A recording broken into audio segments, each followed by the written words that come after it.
수업 실현 시작하겠습니다. 자, 여러분, 우리 방금까지 학습 목표 큰 소리로 읽어주었는데 칠판에 다시 한번 써보면서 오늘의 목표 같이 조준해 볼까요? 오늘의 목표를 조준한다. 목표 조준입니다. 자, 다 같이 다시 한번 또 읽어주세요. 파동의 간섭에 대해 설명할 수 있고 관련된 사례에 대해 이야기할 수 있다. 가 오늘의 학습 목표였습니다. 자, 이번에도 학습 목표에서 처음 보는 단어 파동의 간섭이라는 단어가 눈에 들어오죠. 오늘의 핵심 개념이 될 가능성이 매우 크다라는 걸 유의하고 지켜보면 좋을 것 같습니다. 자, 자료 1번을 다 같이 한번 볼까요? 자, 자료 1번을 보면 어떤 그림이 나와 있죠? 네, 맞아요. 요즘 우리 친구들도 자주 착용하고 다니는 노이즈 캔슬링 헤드셋이 그림으로 나와 있습니다. 자, 이 노이즈 캔슬링 헤드셋을 쓰면 어떻게 되나요? 네, 주영이가 뭐라고 해줬냐면 주변의 소음들이 차단돼요 라고 해주었어요. 맞습니다. 그렇다면 혹시 그렇게 노이즈 캔슬링이 되는 원리에 대해서 혹시 알고 있는 친구 있을까요? 네, 지금 수정이가 손을 번쩍 들어 주었습니다. 네, 수정이가 뭐라고 해주었냐면 어떤 외부의 소음과 관련된 파동을 동일한 파동을 발생시켜 상쇄시키는 과정을 통해 소음이 사라지는 것 같다 라고 해주었습니다. 꽤나 구체적인 답변을 해주었네요. 잘했습니다. 자, 오늘 이 노이즈 캔슬링이 작동하는 원리와 과정에 대해서 알아보는 수업을 진행할 텐데요. 본격적인 개념을 탐구하기에 앞서서 오늘 탐구활동에 대해 소개하도록 하겠습니다. 자, 오늘의 배움을 탐구활동을 통해 알아본다. 배움 장전 시간이에요. 자, 오늘도 역시 모든별 탐구활동을 진행하기 위해서 모든별로 다 자리에 앉았나요? 네, 좋습니다. 지금 5명씩 5모습으로 앉아있는 거 선생님이 확인이 됐어요. 자, 그러면 지금부터 역할 분담을 통해 준비물 담당 학생, 기록 담당 학생, 발표 담당 학생, 리더 담당 학생, 수행 담당 학생까지 역할 분담을 수행해주면 되겠습니다. 자, 그 다음에 준비물 담당 학생이 정해지는 대로 선생님 교탁 앞에 보고서와 준비물 바구니를 준비해 두었습니다. 이것을 가져가 주면 되겠어요. 네, 준비물 모두 다 가져갔나요? 네, 좋습니다. 그러면 선생님이랑 준비물 하나하나 확인하는 시간 갖도록 할게요. 자, 신호 발생기, 스테레오 스피커, 소음 측정기, 자, 모두 다 확인되었나요? 네, 좋습니다. 모두 다 끄덕끄덕 해 주었네요. 자, 그러면 지금부터 오늘의 탐구활동, 탐구 과정이 어떻게 되는지 함께 살펴보도록 하겠습니다.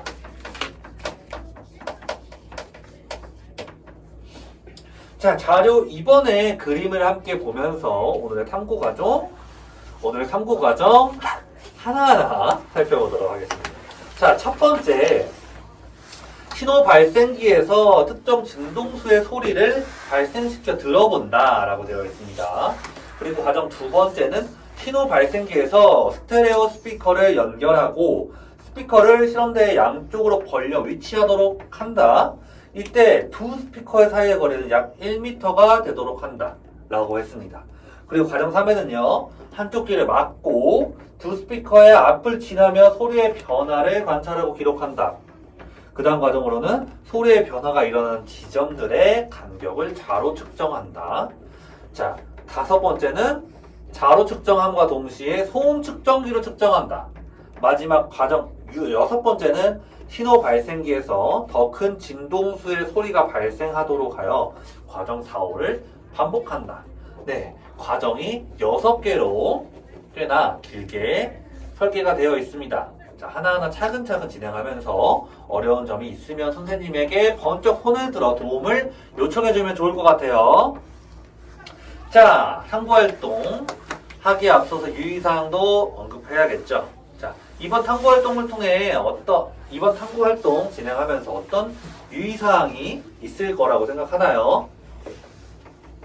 네, 지원이가 손을 들어 주었습니다. 아, 지원이가 뭐라고 해주었냐면, 지원이가 뭐라고 해주었냐면, 한쪽 귀를 막고 소리 변화를 관찰해야 한다라고 해주었습니다. 네, 너무 잘해주었어요. 두 귀가 다 열려있는 상태에서는 소리의 크기 변화를 관찰하기가 쉽지 않을 수 있습니다. 그렇기 때문에 반드시 한쪽 귀를 막고 스피커 앞을 지나면서 네, 소리를 들을 수 있도록 하면 좋을 것 같아요. 자, 유의사항 또 말해줄 수 있는 친구 있을까요? 우리 광복이가 방금 뭐라고 말을 해주었냐면 주변 소음을 차단한 후에 실험을 진행해야 한다라고 해주었습니다. 그렇죠. 오직 스피커로부터 들리는 소리의 변화를 관찰하기 위해서 주변에 떠들지 않고 조용한 주변 환경을 만들어야겠죠. 좋습니다. 자, 또 혹시 있을까요? 네, 저기 재환이가 방금 뭐라고 해주었냐면 그 스피커를 콘센트에 연결하기 때문에 젖은 손으로 전자기기를 만지지 않게 조심해야 한다. 감전의 위험에 주의한다. 라고 해주었습니다. 좋습니다. 자, 유의사항 또 혹시 언급해 줄 수 있는 친구 있을까요? 아, 조용한 거 보니까 마지막으로 가장 중요한 유의사항 선생님이 언급해 주겠습니다. 우리 모든 별 탐구 활동 진행을 하죠. 자, 우리 한 모둠이 팀을 이루어 결과를 도출해내야 되기 때문에 서로 협력적 태도를 바탕으로 모둠 활동에 적극적으로 참여한다가 마지막 유의사항이 되겠습니다. 자, 지금까지 선생님의 설명에 혹시 질문 있는 친구 있을까요? 네, 없는 거 보니까 탐구 활동 시작하면 되겠습니다. 자, 탐구 활동 시간은 선생님이 20분의 시간 주어지는 걸로 하겠습니다. 자, 탐구 활동 끝나고 10분간 쉬는 시간 갖고요. 그 다음으로 수업 계속 진행하도록 하겠습니다. 자, 우리 수업은 두 수업이 합쳐진 블록 타임제로 이루어지고 있다는 점 인지하면 좋을 것 같고요. 그리고 탐구 활동을 통해 여러분들이 작성한 보고서로 평가가 이루어진다는 점도 인지하면 좋을 것 같습니다. 자, 지금부터 탐구 활동 시작해주세요. 네, 1모듬 탐구 활동 문제없이 잘 진행되고 있나요? 아하, 잘 안 들려요 라고 해주었습니다. 근데 선생님이 왜 안 들리는지 알 것 같아요. 지금 주변에서 잡음이 좀 많이 들리네요. 지금 탐구 활동에 집중하기 위해 모두 다 소음을 차단할 필요가 있을 것 같습니다. 소리의 변화를 관찰할 때는 주변 모둠원들은 다 입을 막을 수 있도록 주의해주면 좋을 것 같아요. 네, 좋습니다. 우리 수정이는 실험에 참여하지 않고 가만히 하늘을 보고 있네요. 혹시 역할 분담이 제대로 되지 않았나요? 아하, 선생님이 그럼 역할 분담에 도움을 주도록 하겠습니다.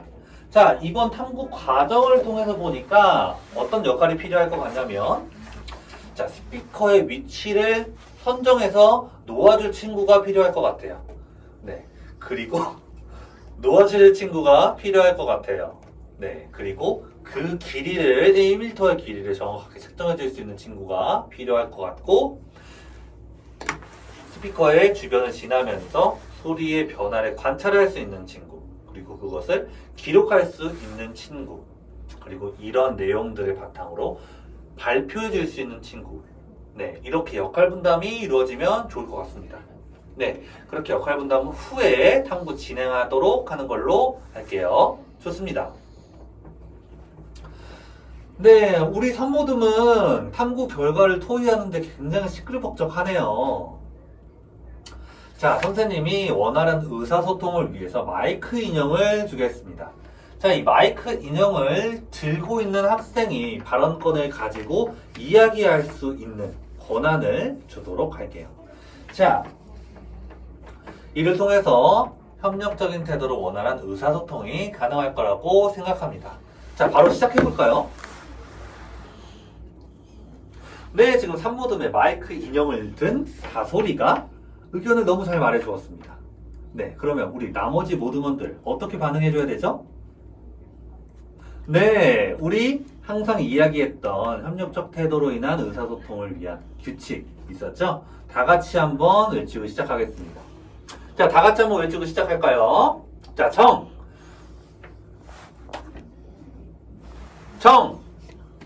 정성스럽게 말하고 좋은 점, 아쉬운 점, 이야기 나눠요. 정말 좋아.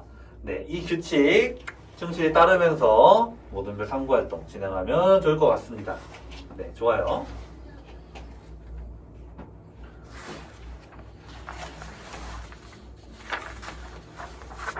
네, 4모듬은 벌써 탐구활동이 마무리되고 있는 것 같네요. 지금 준비물을 정리하고 있는 건가요? 좋습니다. 그런데 시간 활용하는 거 어떨까요? 좋습니다. 그것까지 추가적으로 고민해보는 시간 갖도록 할게요. 네, 약속한 탐구활동 시간 20분이 다 지났습니다. 쉬는 시간 10분 갖고 다시 이 자리에 모이는 걸로 할게요. 네, 쉬는 시간이 모두 다 지났네요. 모두 다 자리에 앉아 있나요? 네, 다 앉아 있는 거 선생님이 확인했으니까 지금부터 이전 시간에 여러분들이 수행했던 탐구 활동의 결과를 종합해보고 이야기하는 시간 갖도록 하겠습니다. 바로 탐구 결과에 대해 이야기하는 시간이죠.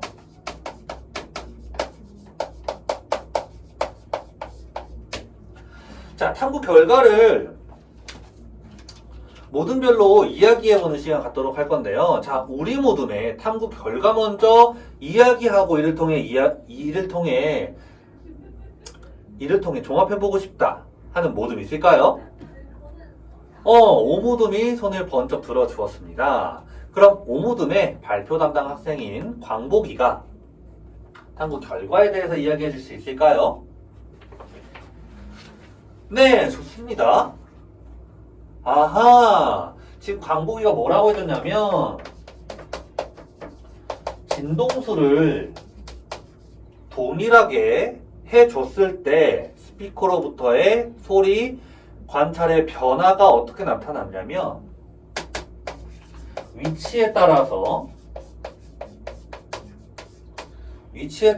소리의 크기가 변화였다 라고 해주었습니다. 자, 그 다음에 과정 6에서 진동수를 변화시켰었죠? 이때는 어떤 결과를 관찰했나요?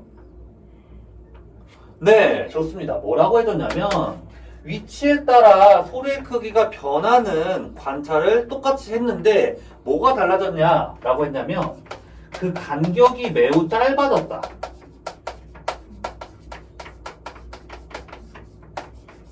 라고 해주었습니다. 아하, 우리 이번 탐구 활동을 통해서 이 두 가지 관찰 결과를 모두 다 도출했나요? 네, 모두 끄덕끄덕 해준 거 보니까 광복이는 모둠과 동일한 탐구 결과를 도출해낸 것 같습니다. 그러면 이 탐구 결과가 의미하는 것이 무엇인지 오늘 개념을 통해 설명하는 시간 갖도록 할게요. 자, 오늘 배울 개념을 발사한다. 개념 발사 시간입니다.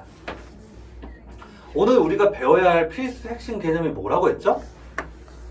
네, 학습 목표도 나와 있으니까 바로 파동의 간섭에 대해서 배우는 것이었어요. 그러면 이와 같은 탐구 결과를 관찰했다라는 건 파동의 간섭에 의한 관찰 결과였다라고도 할 수 있는 거죠. 파동의 간섭이란 무엇이냐? 파동의 간섭은 파동에 의한 현상인데요. 간섭이 결과라고 한다면 간섭의 원인은 두 파동의 경무차다 라고 이야기할 수 있습니다. 자, 이거에 대해 자세하게 이야기해 볼게요. 모두 다 보고서에 있는 자료 3번을 같이 볼까요? 자, 자료 3번에 보면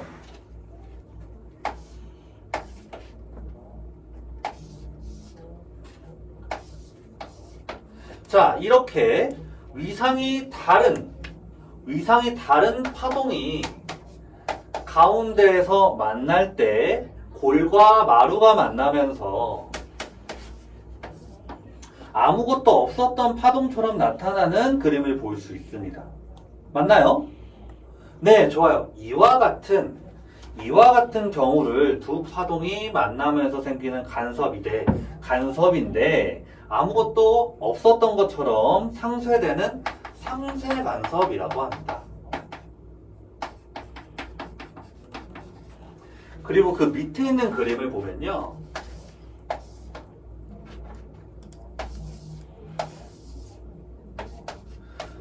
동일한 위상을 가진 두 파동이 가운데서 만나면서 마루가 만나 더 큰 마루를 만들어내는 이러한 파동 현상을 볼 수 있어요. 이러한 간섭을 우리는 보강 간섭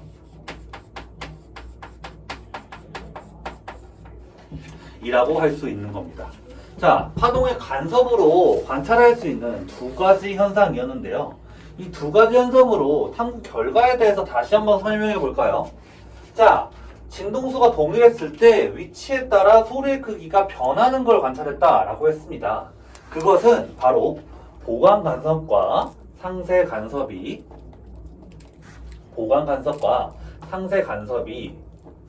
반복적으로 관찰됐다라는 것으로 볼 수가 있는 것이지요. 모두 이해가 되나요? 네, 좋습니다. 자, 그러면 다음 관찰 사례는 어떻게 설명할 수 있을까요? 잘 모르겠다라고 해주었습니다. 좋습니다. 자, 다음 우리가 알아볼 개념은요, 소리의 속력을 정의하는 방법입니다. 소리의 속력은 어떻게 정의할 수 있죠? 네, 우리 민경이가 뭐라고 해주었냐면, 소리의 진동수 곱하기 소리의 파장이라고 해주었습니다. 자, 지금 우리가 했던 탐구 활동에서는 소리의 속력이 일정한 상황이에요. 맞나요? 이 상황에서 진동수를 변화시켰습니다. 어떻게? 진동수를 키웠어요. 그러면 파장은 어떻게 변하나요? 네, 맞습니다. 파장은 줄어들어요. 파장이 줄어든 만큼 파동이 얄쌍해지겠죠? 얄쌍해진 만큼 상쇄와 보강이 반복되는 횟수가 늘어날 겁니다. 즉, 위치에 따라 소리의 크기가 변한 정도의 간격이 짧아진다 라고 할 수 있죠. 그리고 이것을 통해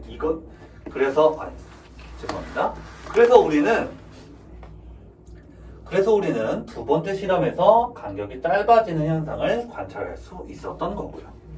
자, 우리가 배운 개념을 통해서 탐구 결과에 대해 관찰한 내용을 설명해 봤습니다. 자, 우리가 배운 개념이 어떻게 적용되는지 모두 다 이해할 수 있을까요? 네, 좋습니다.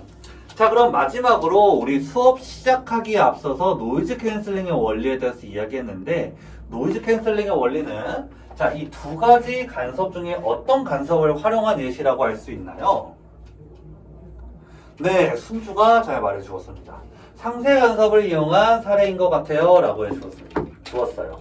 맞는 말이죠. 노이즈 캔슬링은 외부 소음에 상쇄 간섭을 일으키는 반대 위상의 파동을 방출시켜서 상쇄 간섭을 활용한 우리들의 사례였습니다. 자, 여기까지 개념을 통한 탐구 활동을 설명하는 과정 모두 마치도록 하고요. 평가를 통해 오늘 수업 끝마무리하는 걸로 하겠습니다. 이상입니다.